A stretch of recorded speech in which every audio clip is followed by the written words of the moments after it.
ஒரு ஸ்டாக்கை ஐடென்டிஃபை பண்ணுறதுக்கு மட்டும் நம்ம இந்த ஆப்பை யூஸ் பண்ணுறதுங்கிறத விட பல்வேறு காரணங்களுக்காகவும் இருக்குது. சரி, ஒரு ஸ்டாக்கு டிவிடெண்ட் கொடுக்குறாங்க, ஒரு ஸ்டாக்கு ஸ்ப்ளிட் பண்ணுறாங்க, அல்லது போனஸ் கொடுக்குறாங்க, அல்லது ரைட் இஷ்யூ கொடுக்குறாங்க.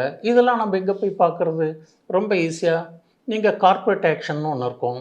அதில் போய் பார்த்தீங்கன்னா கேலண்டர் இருக்கும்.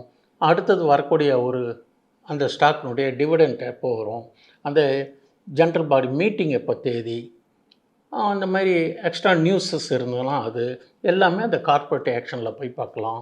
ஃபினான்ஷியல் ஆஸ்பெக்ட் பார்க்கணுன்னா அதனுடைய சேல்ஸு, ரெவென்யூ, ப்ராஃபிட்டு, அந்த டீட்டெயில்ஸ்லாம் போய் பார்க்குற போது ஃபினான்ஷியலில் போய் பார்த்தீங்கன்னாக்கா ஒரு நிறுவனத்துக்கு வந்து ஃபஸ்ட்டு ஸ்டாக்கை செலக்ட் பண்ணி ஒவ்வொன்றையும் போய் பார்க்குறதுக்கு ரொம்ப யூஸ்ஃபுல்லாக இருக்கும். மற்ற ஆப்லாமும் இருக்குது. இந்த ஸ்க்ரீனர் மாதிரி ஆப் இருக்குது, சார்ட்டிங் இருக்குது. இது என்ன கேட்டிங்கனாக்கா எல்லாமே ஒரே இடத்துலையே குயிக்காக பார்க்குறதுக்கு ஒரு ஃப்ரெண்ட்லி ஆப்பு. அதனால் மணி கண்ட்ரோல் ஆப்பு மேலே அதை விட இன்னொன்று எக்கனாமிக் டைம்ஸ் ஆப்பும் இருக்குது.